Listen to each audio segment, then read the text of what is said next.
Jai Hind. I am Brigadier Advitya Madan. Today I'll focus on the strategic importance of Bagram Air Base and Afghanistan in general. Trump wants Bagram Air Base back from Afghans, but they have made it clear they will not hand over. Bagram Air Base is located 60 kilometers north of Kabul. It has two long runways which can handle large aircrafts. It was in fact constructed by the Soviet Union in the 1950s, and it became strategically important during the Cold War and the Soviet-Afghan War from 1979 to 1989. In 2001, Bagram became the main operational and logistics hub for the American forces. It also served as an intelligence and command center, drone base, and a detention center. The base was vacated by the US forces in August 21. Now let's see as to why USA wants it back now. Many reasons to it.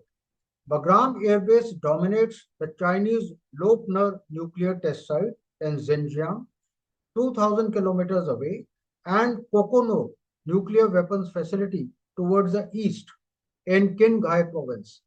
USA also has its eyes set on mining rare earth minerals from Afghanistan and is not happy with the China's endeavor for the same.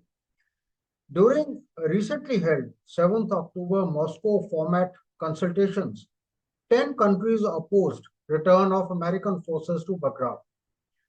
Afghanistan, India, Pakistan, China, Russia, Iran, Kazakhstan, Kyrgyzstan, Tajikistan, and Uzbekistan.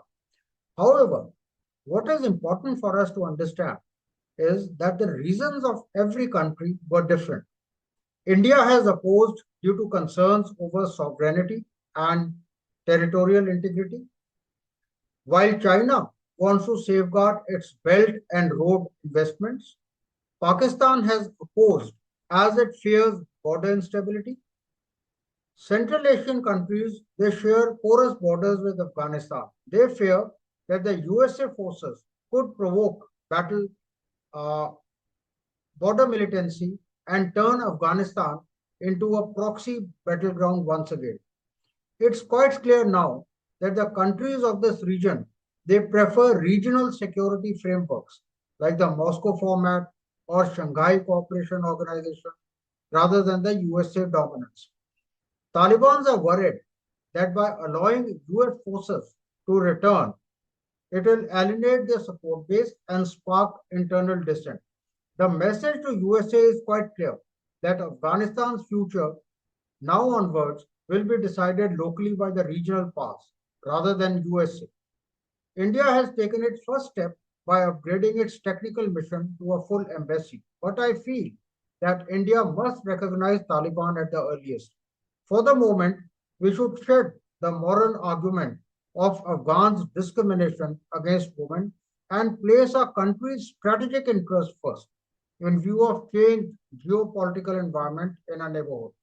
Now, Taliban of 1996 is certainly not the Taliban of 2025. The current Taliban are more moderate. We should not keep harping on the IC-814 hijack, which was mainly the brainchild of Pakistan's ISI. Just see how Mutaki corrected his mistake himself by inviting women journalists on Sunday for the press conference. We should not be overly concerned that by coming closer to Taliban, our relations with Pakistan will deteriorate. Let's be very clear that Pakistan will always bear the grudge or animosity against India on grounds of Kashmir or for crushing defeat in 71 war, come what may.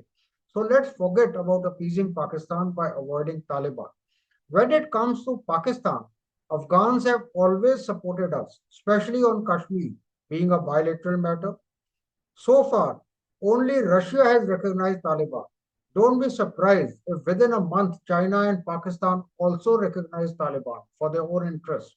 If India recognizes now, it will have a diplomatic advantage over other countries. Moreover, with our recognition, now we'll be able to counterbalance the influence China and Pakistan are trying to have in the region. Don't forget when Chinese foreign minister had a trilateral dialogue with Afghan and Pakistan foreign minister just a month back, immediately after visiting India. India's recognition of Taliban will certainly generate political goodwill in Afghanistan. In a current unfriendly geopolitical environment for India, especially with Pakistan, Bangladesh, and China, and even Nepal to a certain extent. Thank you. Stay tuned to this channel of To the Point.